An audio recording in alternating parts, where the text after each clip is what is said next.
पेड़ पौधों को कौन रिप्रेजेंट करता है? मरकरी। और ऐसे लोगों की प्रॉब्लम सॉल्विंग एबिलिटी, क्योंकि धर्म त्रिकोण प्रॉब्लम सॉल्विंग एबिलिटी को रिप्रेजेंट करता है। अर्थ त्रिकोण, आप किसी के भी लगन को छठे भाव में बिठाइए, दशम भाव में बिठाइए, द्वितीय भाव में बिठाइए, उनको एक प्रॉब्लम दीजिए कि ये प्रॉब्लम है, they will come up with a solution. 3 7 11 3 7 11 आपकी वासनाएं हैं, राइट। वासना का मतलब है कई जन्मों से कुछ ऐसी चीजें जो आप चाहते थे, जो नहीं हो पाई। जो बहुत कुष्ठित लोग होते हैं, बहुत कल्प्रिट होते हैं, जो बहुत लोगों का नुकसान करते हैं जी, उनका कौन सा त्रिकोण एक्टिवेट हो जाता है? इन सभी त्रिकोणों में से जो सबसे डेंजरस त्रिकोण अगर आप मुझे कहिए तो वो 3 7 11 है।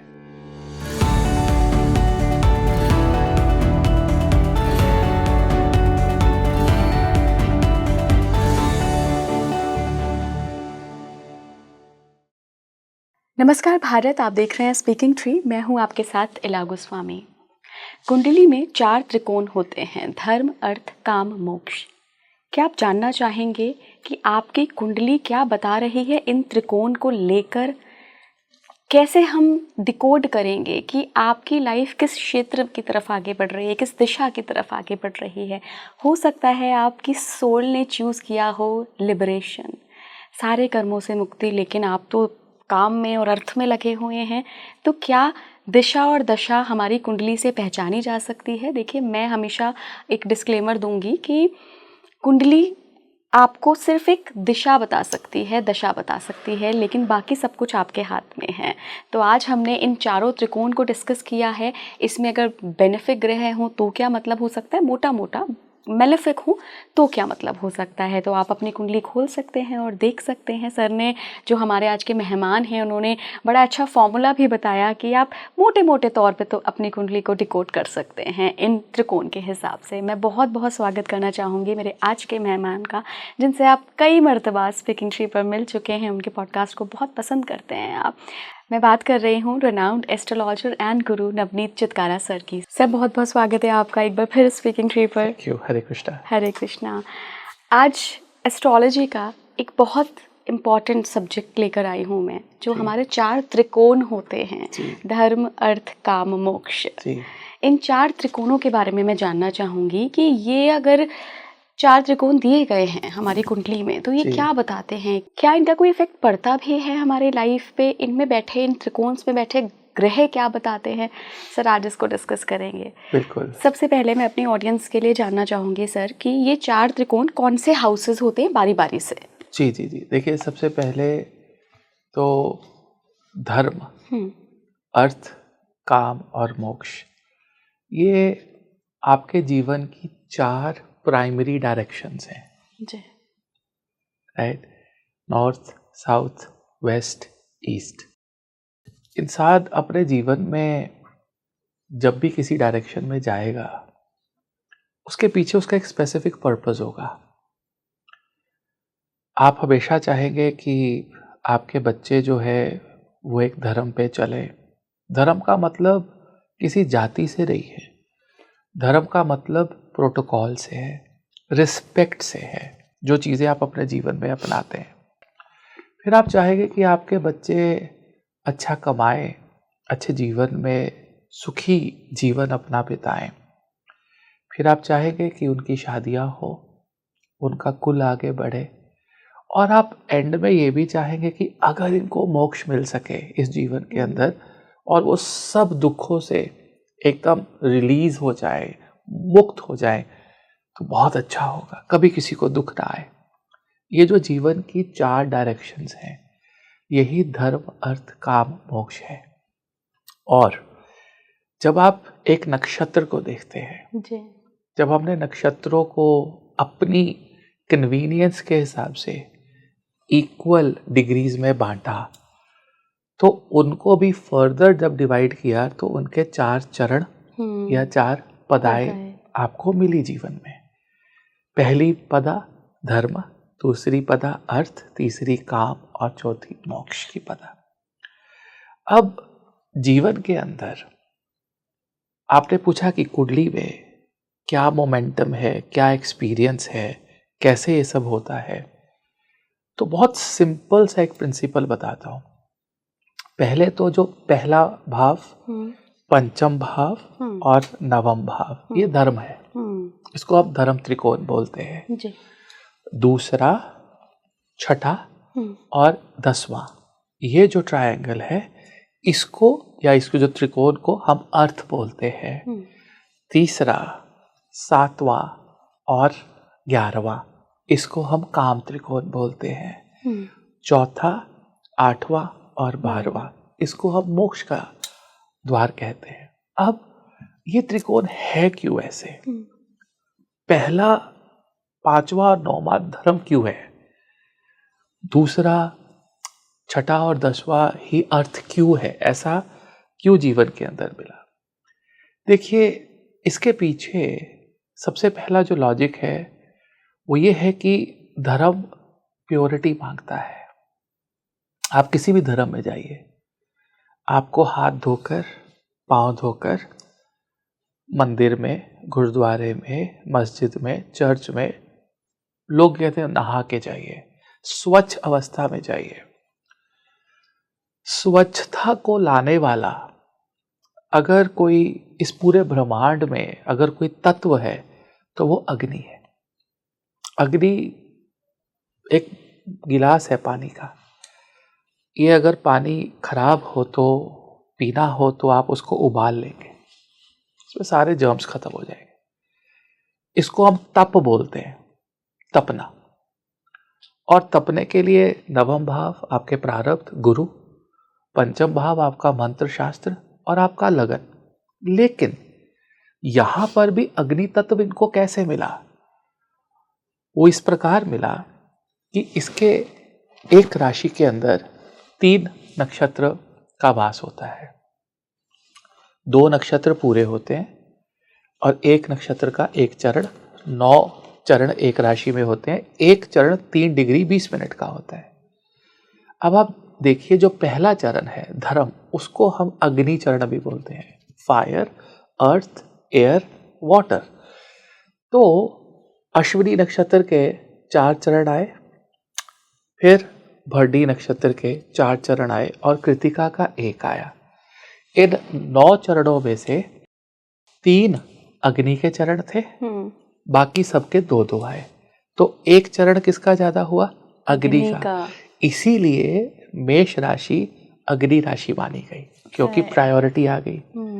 इसी प्रकार अगर आप अर्थ में वृषभ राशि में चले जाएं तो वहां पर आपको एक चरण अर्थ का ज्यादा मिलेगा। इसी प्रकार 2, 6 और 10 अर्थ डोमिनेटिंग राशियां बन गई। इसी प्रकार काम की में वायु का एक चरण ज्यादा मिलेगा और मोक्ष में 4, 8, 12 में जल का एक चरण ज्यादा मिलेगा, जिसके कारण वो जो तत्व डोमिनेट करता है वो उस राशि का कैरेक्टर बन गया। ठीक है, पहली बात तो ये हमें क्लियर हो गया कि ये फायर, ये धर्म क्यों है, राइट? वो अर्थ क्यों है, वो काम क्यों है और वो मोक्ष क्यों है। मोक्ष देने वाला जल तत्व है। आपको अगर काम है, डिजायर है, डिजायर हर जगह है, love is in the air, right? तो वो जो है वो वायु तत्व है, 3, 7, 11। अब हमें इसको और समझना था, और समझने के लिए धर्म को शक्ति का रूप दिया गया। कहा गया कि प्रथम, पंचम और नवम भाव शक्ति है आपकी कुंडली की, आपका भाग्य है, आप है, आपका फ्यूचर है।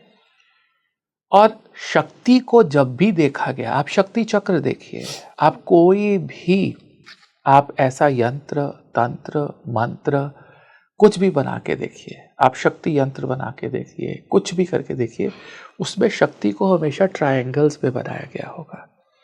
तो आपकी जो इस ब्रह्मांड में, इस कुंडली में ऐसी शक्ति जो आपको धर्म के पथ पे चलने के लिए कहे, जो आपको पवित्रता की तरफ लेके जाए, वो 1, 5, 9 का त्रिकोण है, वो शक्ति है। लेकिन जब आप एक फैक्ट्री बनाते हैं, आप एक ऐसी युद्ध में जाते हैं जहां के बाद आपको उस स्थान पे विजयी प्राप्त होती है। मान लीजिए भारत ने टाइगर हिल पे कब्जा किया, अब उस कब्जे को आपको दिखाना है कि ये मैंने कब्जा कर लिया। उसके लिए आप वहां जाकर अपना एक झंडा लगाएंगे कि ये जगह हमारी हुई। आप 2, 6, 10 को देखिए, it's like a flag, right? कि अर्थ एलिमेंट, ये मेरा है, ये मेरी जगह है, ये बिजनेस है। फिर अगर आप काम की बात करें कि काम त्रिकोण है, डिजायर है, काम को सिर्फ आप सेक्सुअल एक्टिविटी से नहीं कर सकते, काम आपकी बहुत सी डिजायर्स है। लेकिन अगर आप काम त्रिकोण को देखें तो 3, 7, 11, 3 and 11 are ovaries at a योनि, तो वो काम त्रिकोण को एग्जैक्टली रिप्रेजेंट करता है, राइट? और जब हम 4, 8, 12 की बात करते हैं तो वो झंडा है जो हवा से उल्टी डायरेक्शन में चलता है, जो जगन्नाथपुरी के ऊपर है, जहां से आपको मोक्ष मिलना है। 4, 8 and 12, राइट? तो ये भी एक हमें सिंबल जो है वो नजर आते हैं। लेकिन आपकी कुंडली का मोमेंटम कहां पर है वो ग्रहों से कभी नहीं पता लगेगा, वो नक्षत्रों से पता लगेगा। जैसे आपके जितने भी ग्रह हैं वो किसी ना किसी नक्षत्र और किसी ना किसी नक्षत्र के पदा में होंगे, चरण में होंगे।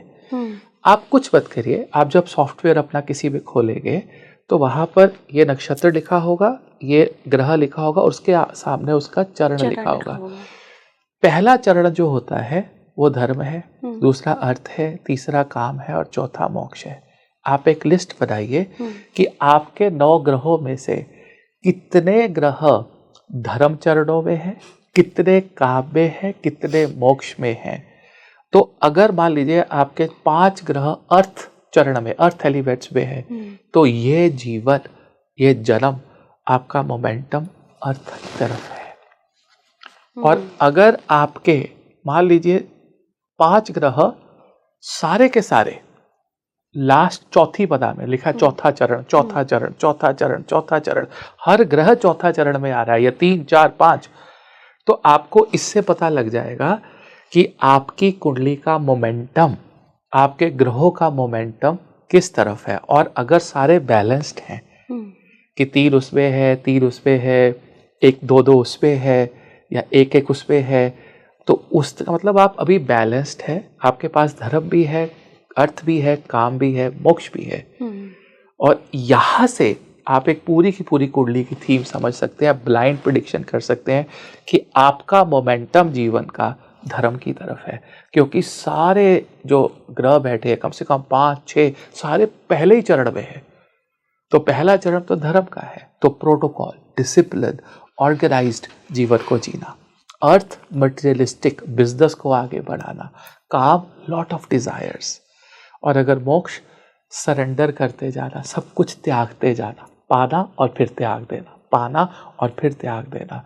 तो केवल चरणों को समझकर हम जीवन के धर्म, अर्थ, काम, मोक्ष को समझ सकते हैं। सर, एक बहुत गंभीर सवाल कि मान लीजिए किसी के सारे चरण मोक्ष वाले आ रहे हों, लेकिन उस व्यक्ति की तो प्रबल डिज़ायर, जब से वो पैदा हुआ है, वो पैदा भी ऐसे बहुत आलीशान घर में हुआ है जहाँ उसने बचपन से ही ऐसे एस्पिरेशंस रखनी है कि यार मुझे तो बहुत बड़ा बिजनेस बनाना है, मुझे तो बहुत पैसे कमाने हैं, लेकिन उसकी कुंडली तो ये डायरेक्शन दिखा रही है।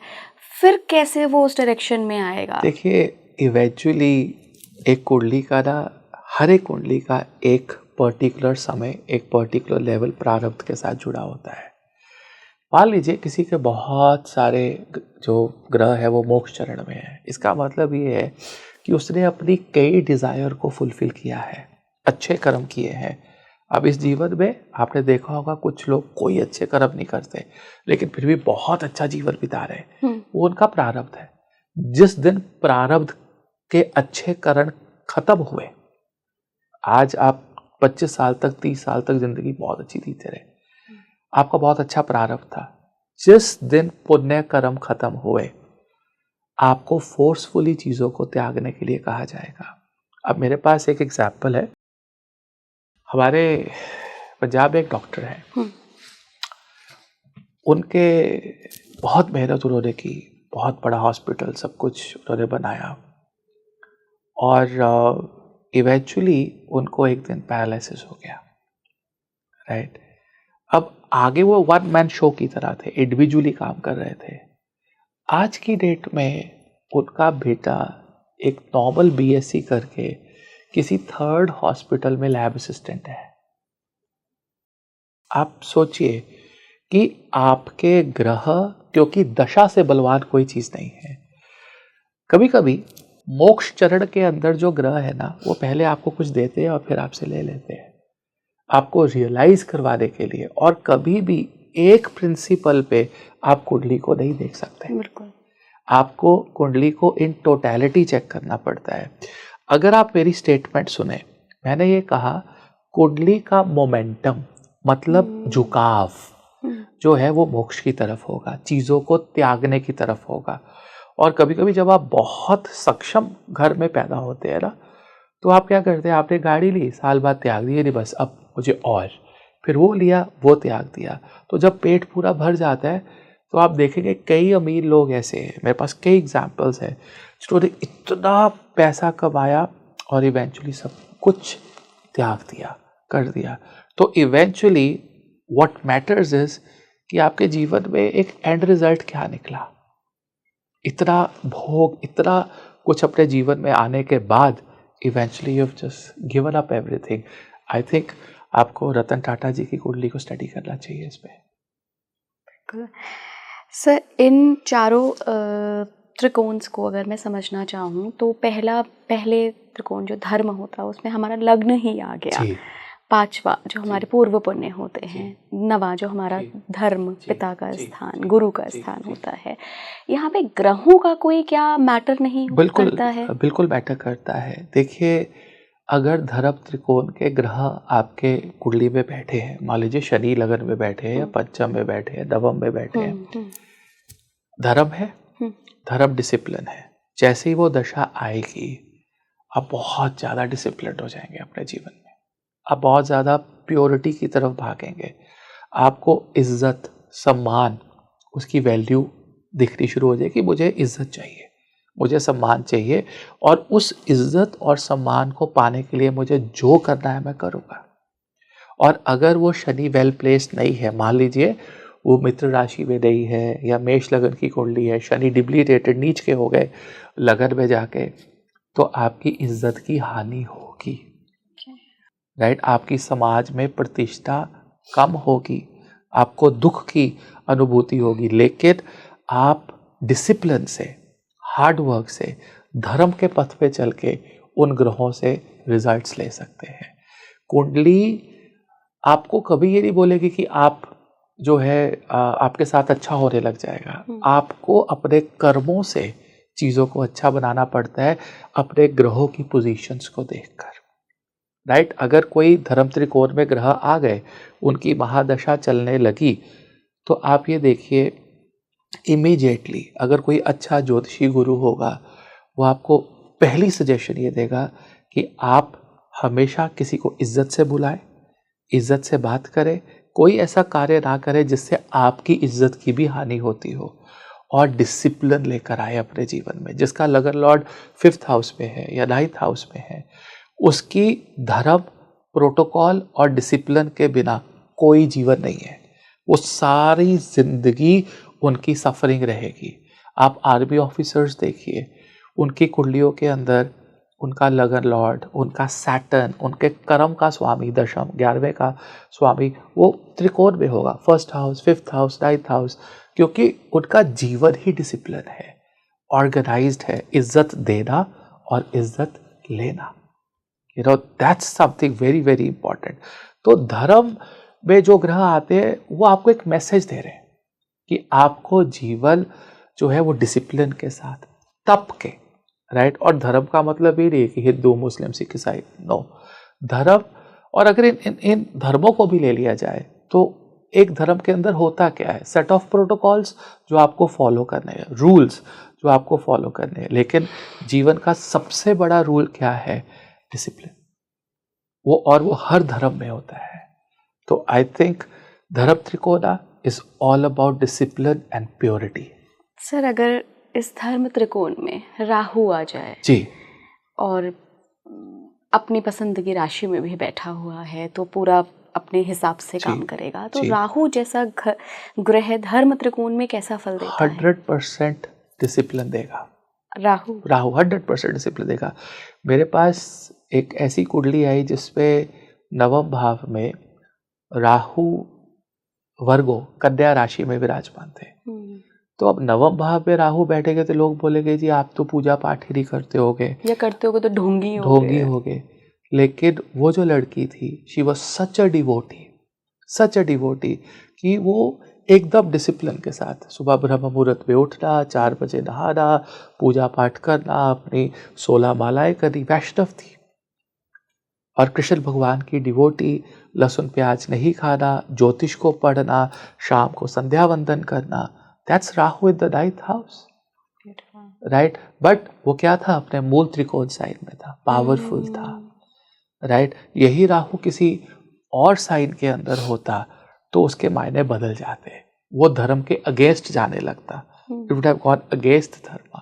बट डेफिनेटली इन टोटलिटी को जब चेक करें तो उस राहु पे बृहस्पति की दृष्टि भी थी। ओके, तो again that's what I am saying कि एक प्रिंसिपल नहीं अप्लाई नहीं होगा, नहीं होगा।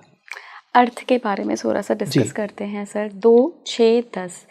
प्रश्न मेरा ये है कि 6 को रखा हुआ है और 6 को तो सारे लोग कहते हैं, मुझे समझ आ गया है 6 खराब नहीं है, बट मैं फिर भी कहूँगी कि लोग ऐसा कहते हैं, डर बनाते हैं, पर वो तो अर्थ त्रिकोण का हिस्सा है। जी, देखिए सबसे पहले तो अर्थ त्रिकोण को समझिए। अर्थ त्रिकोण पैसा है, it's finances, it's money, it's work, आपका काम है। अगर शनि अर्थ त्रिकोण में बैठा हो ना, आप ऐसे इंसान को कभी ये बोल के देखना कि तुम्हारी औकात नहीं है पैसा कमाने की, आप कभी उसको ये बोल के देखना कि तुम जीवन में कुछ कर नहीं सकते, फिर वो आपको बताएगा कि वो क्या कर सकता है अपने जीवन के अंदर।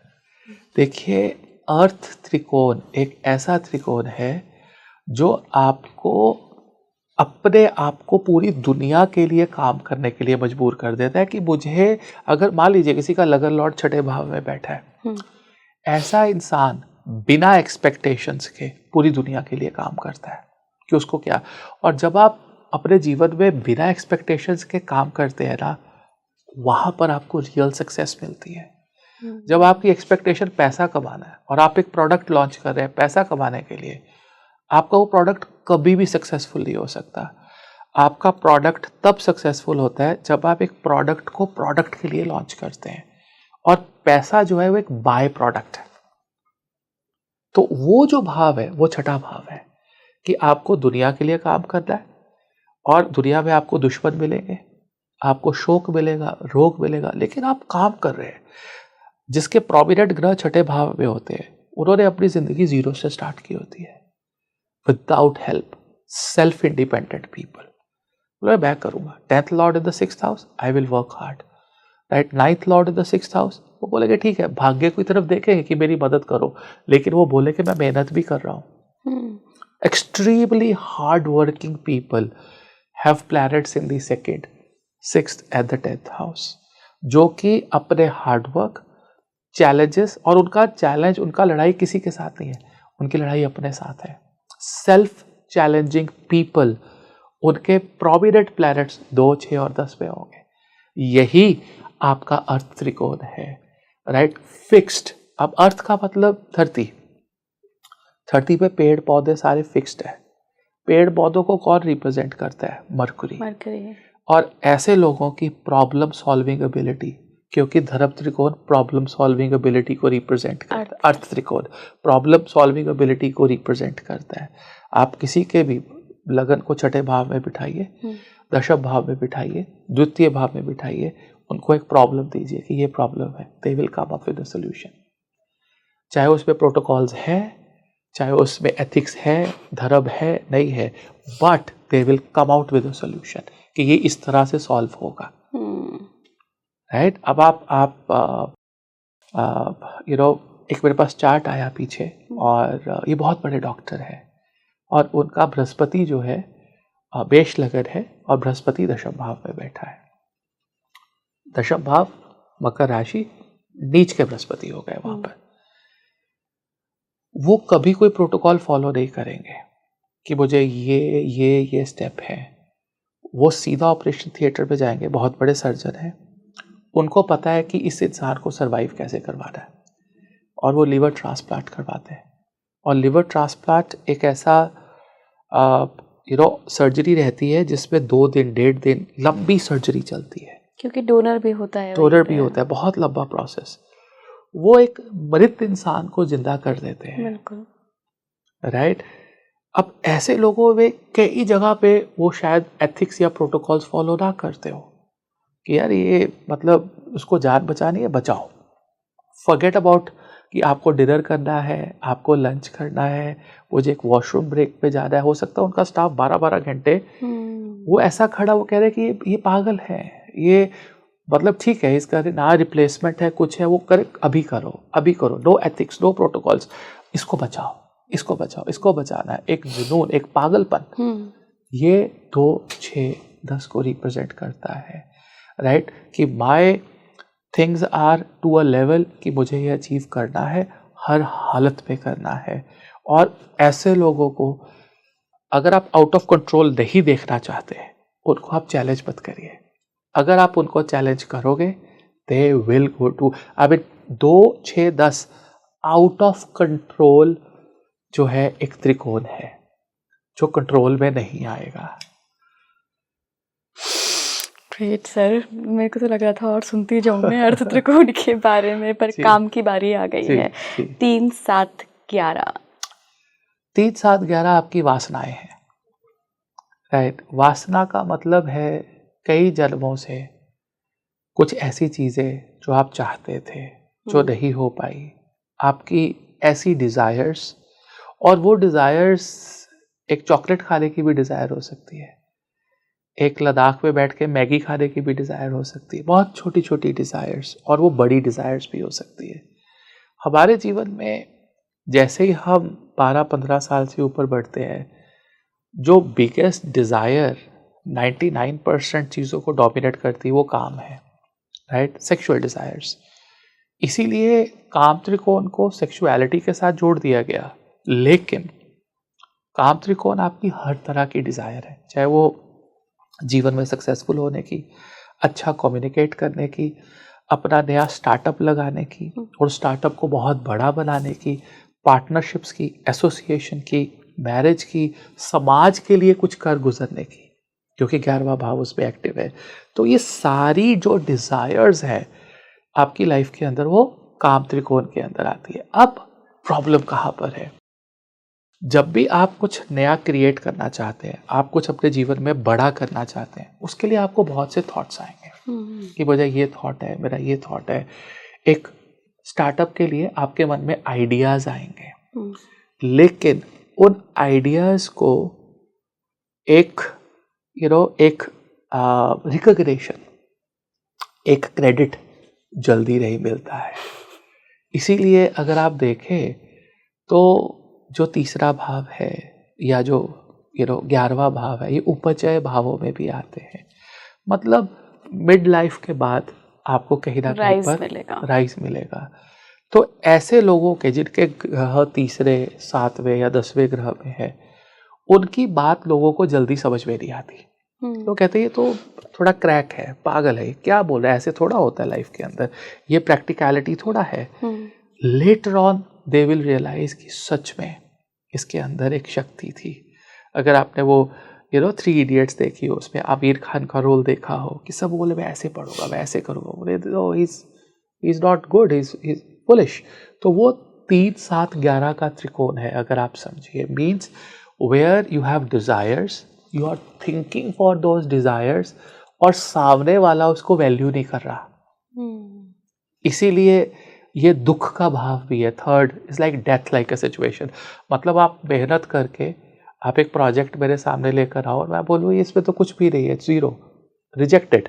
राइट, तभी तीसरा भाव अष्टम टू अष्टम है। आपको लगता है कि इससे अच्छी तो मृत्यु हो जाए, कि हमने इतना मेहनत किया। इसलिए आपको तीसरा भाव दोबारा से पराक्रम करने के लिए भी कहता है कि I will now get up and work again. Right, तीसरा भाव आपके प्यार की शुरुआत भी है। राइट, बिकॉज तीसरे से तीसरा पंचम भाव है, तो that's from where the love begins. तो ये जितनी भी आपके डिजायर्स हैं, तो मतलब आपके जो ग्रह, अब जैसे मेरा लगन लॉर्ड तीसरे भाव में है, मेरी सबसे ज्यादा बड़ी डिजायर है कम्युनिकेट करना, और जो मैं कर रहा हूँ राइट, मेरा पूरा जीवन पराक्रम उसमें रहा, और वो मंगल के साथ बुध भी बैठा है, सूर्य भी बैठा है, तो ज्ञान बहुत बढ़िया आ गया, कम्युनिकेशन आ गई, और मंगल जो है वो पैशन भी है, डिजायर भी है, तो वो वहाँ आ गई सारी चीजें। तो थर्ड हाउस मुझे बहुत ज्यादा डिजायर देता है बात करने के लिए, कम्युनिकेट करने के लिए, लोगों को एजुकेट करने के लिए, समझाने के लिए। सो यही अगर सप्तम में आ जाएंगे जो ग्रह है, तो वो पार्टनरशिप की तरफ ढूंढेंगे, कोई एसोसिएशंस की तरफ ढूंढेंगे। 11वें भाव में जाएंगे तो वो समाज के लिए कुछ बड़ा करने के लिए, लेकिन जिनके लगन लॉर्ड 11वें में होंगे या प्रोमिनेंट प्लैनेट्स 11वें भाव पे होंगे, उनके आसपास पूरी दुनिया होगी, लेकिन वो अंदर से बिल्कुल अकेले होंगे। The very very lonely from inside, right, क्योंकि आप ही अपना समाज बन गए। Your Lagna Lord in the 11th house. You are your own world. You are your own hopes, wishes and desires. So they will be very lonely. Limited दोस्त होंगे उनके, एक या दो या एक भी नहीं, राइट। लेकिन ये सारी चीजें जुड़ी किसके साथ हुई है? डिजायर्स के साथ। तो ये सारी चीजें कहाँ पर जुड़ी हुई है? डिजायर्स के साथ। आपकी डिजायर्स है, वासनाएं है, होप्स है, विशेस है, और ये एक ऐसा त्रिकोण है जो दुख देने के लिए भी केपेबल है। और इसीलिए जो 11वां भाव है उसको हम नेचुरल, नैसर्गिक बाधक भाव भी बोलते हैं। कोई भी लगन की कुंडली हो, 11वां भाव होप्स, विशेस एंड डिजायर्स कहीं ना कहीं पर एक बाधक आपके जीवन में बनता ही है, क्योंकि अगला त्रिकोण मोक्ष का है जी। तो अगर हम मोक्ष की बात करें, 4, 8 और 12, देखिए चतुर्थ भाव प्योरिटी का है। जिसकी कुंडली में चतुर्थ भाव में बृहस्पति होगा, चंद्रमा होगा, वो इंसान मन का साफ होगा। उसके मन में कुछ भी नेगेटिविटी, एक लेवल पे करप्टनेस जो है वो नहीं होती है।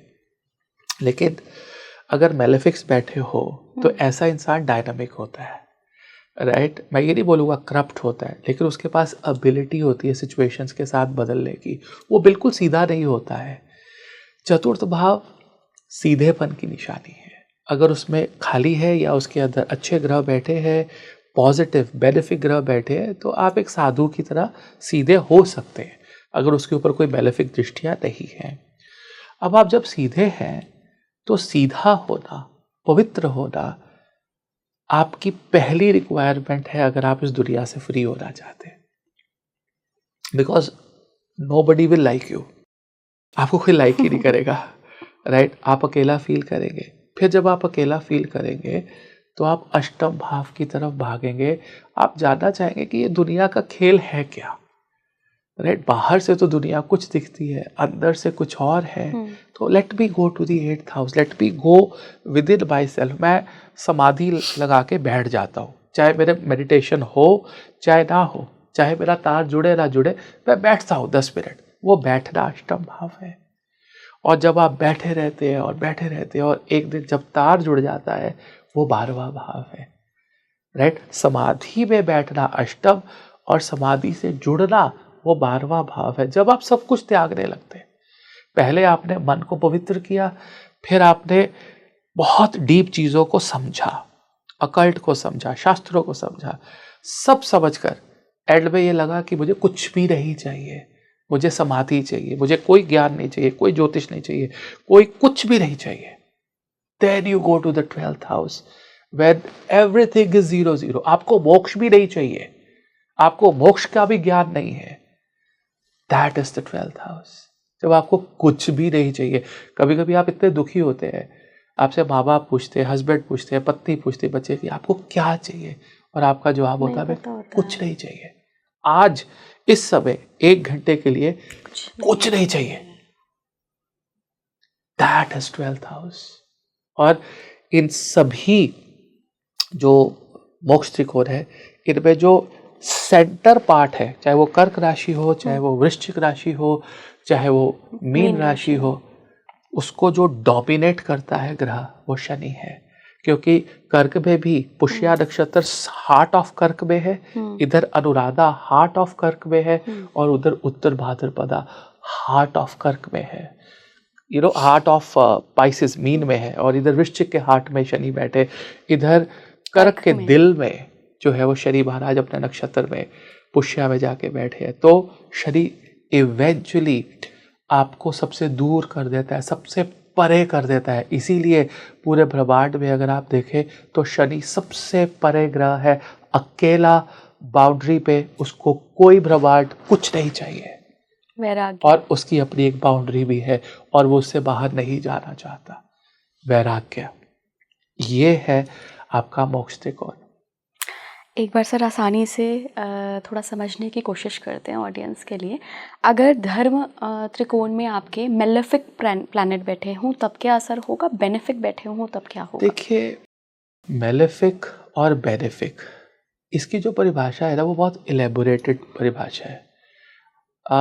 हिंदी में हम इनको मित्र ग्रह या क्रूर ग्रह या आप मृदु ग्रह, इन तरह की आप डेफिनेशंस दे सकते हैं।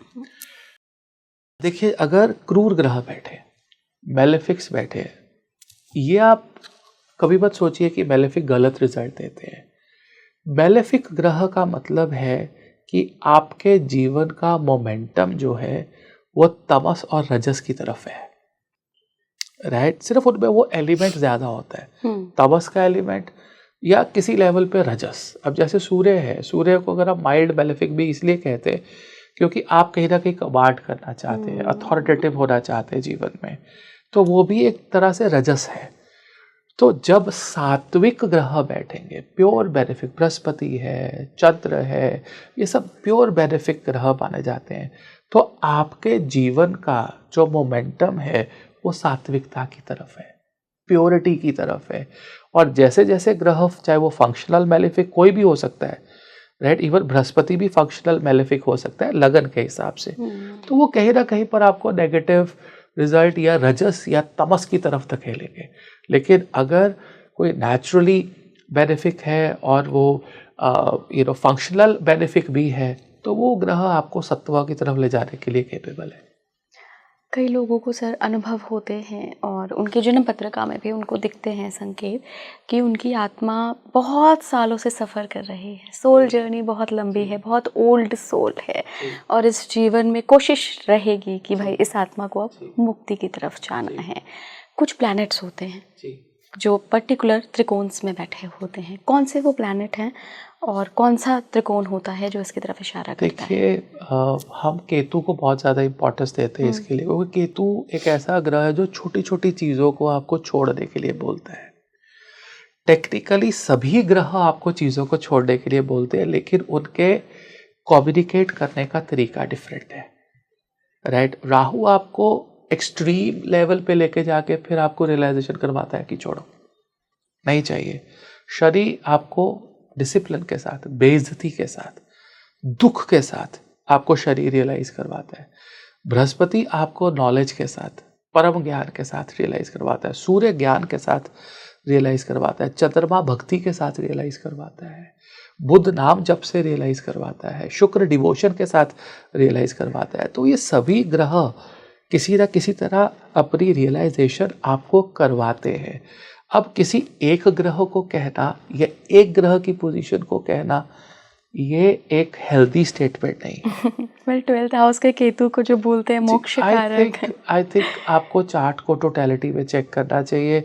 हाँ, आप किसी को खुश करने के लिए या आप व्यूज़ के लिए आप ज्योतिष को इस तरह से डाउनग्रेड कर सकते हैं, बट ये इन टोटलिटी जब तक आप नहीं देखेंगे आपको, और आई एम 100% श्योर कि 100% लोगों को इंक्लूडिंग मी ये नहीं पता होगा कि एक्चुअल मोक्ष क्या होता है।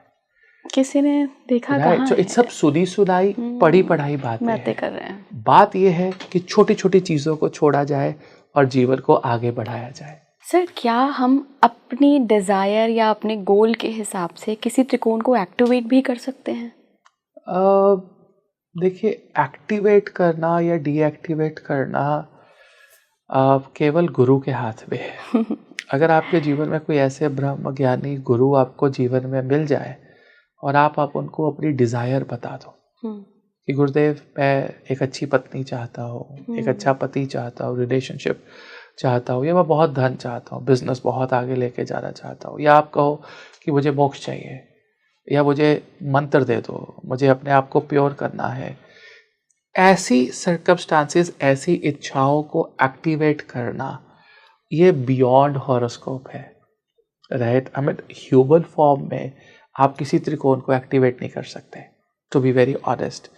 हाँ, आपकी एक स्ट्रॉन्ग डिज़ायर है, वो डिज़ायर का मैसेज आप कुदरत को दे सकते हैं, लॉ ऑफ अट्रैक्शन है, और आप अपने गुरु को, चाहे आप अपने थॉट प्रोसेस में कहिए, अपने मन में कहिए, गुरु के सामने बैठ कर कहिए, वो आपको दे सकते हैं, क्योंकि गुरु कुंडलियों से, सभी त्रिकोणों से परे है।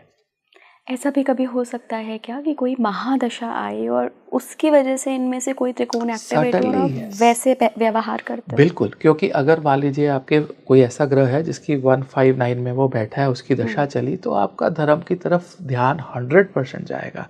अगर 2610 में बैठा है तो सडनली बिजनेस आइडियाज़, रिश्तेदारी आ जाएंगे आपके पास। अगर सेकंड हाउस से बैठा है कि ये आओ जो इन्वेस्टमेंट करते हैं, मिल के काम करते हैं, कोलैब करते हैं, थोड़ा पैसा हमें दे दो, इन्वेस्टमेंट हमें दे दो। छठा भाव में है तो आप सेल्फलेसली मेहनत करने लग जाएंगे। दशम भाव में अगर कोई ग्रह बैठा तो आप बहुत ज़्यादा एनालिटिकल हो जाएंगे, और आप हर एक दिन को एक जंग की तरह, एक लाइक वॉर लाइक सिचुएशन की तरह आप लेने वाले हैं। तो डेफिनेटली अगर 3, 7, 11 की, 2, 6, 10 की अगर ग्रह की दशाएं चलती है, जो ग्रह भाव अवस्था में जो बैठे हैं, डेफिनेटली वो मोमेंटम तो आपके जीवन में आएगा ही आएगा। There is no doubt about it. जो बहुत कुष्ठित लोग होते हैं, बहुत कल्प्रिट होते हैं, जो बहुत लोगों का नुकसान करते हैं जी, उनका कौन सा त्रिकोण एक्टिवेट हो जाता है, या वो ऐसा क्यों करते हैं? क्या हम वेरी ऑनेस्ट 3711 क्योंकि तीसरा भाव जो है ना, वो अष्टम टू अष्टम चूरी, आपकी डिजायर गलत होती है, राइट। आपका काम गलत नहीं होता है, काम छोटा हो, बड़ा हो, युद्ध हो, कुछ भी हो, वो युद्ध है। लेकिन जब आपकी डिजायर हो जाएगी कि मैं इतने लाख लोगों को एक गैस चैम्बर में डालूं हिटलर की तरह, फिर उसको मैं ख़त्म करूं, तो अगर आप हिटलर की भी कुंडली देखिए तो उसमें तीसरे भाव में आपको पूरी क्लैरिटी मिल जाएगी कि वाई, क्या रीज़न था उसका ये सब करने का। तो ये सारी डिज़ायर्स है, ये काम है, आपकी गलत डिज़ायर ही आपसे बुरे कर्म करवाती है। सो इन सभी त्रिकोणों में से जो सबसे डेंजरस त्रिकोण अगर आप मुझे कहिए तो वो 3711 है। इसका कोई पर्टिकुलर ऐसा कॉम्बिनेशन भी होता है कि बहुत सारे ग्रह थर्ड हाउस में आ गए, या 7th में, 11th में आ गए, तो ऐसी पॉसिबिलिटी बन सकती है? बन सकती है। देखिए, इसके लिए भी चार्ट को इन टोटलिटी बिल्कुल सर, वो तो I agree. Ji ji, right. आपको कैसे पता लगा कि मैं हिटलर के बारे में ही पूछ रही थी? एक्चुअली मैंने नाम लेना सही नहीं समझा। जी जी जी। राइट, तो हिटलर की कुंडली में थर्ड हाउस प्रभावित था। आप देखिए, आपको पता लगेगा।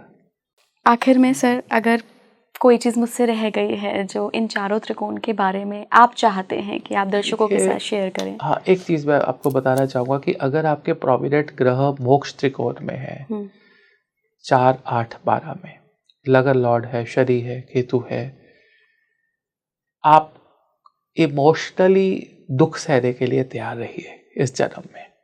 आपको ऐसा इमोशनल टर्मोइल लोगों से मिलेगा, आपके आसपास रिश्तेदारों से, फ्रेंड से मिलेगा, कि आप इमोशनली शेयर करना बंद कर देंगे।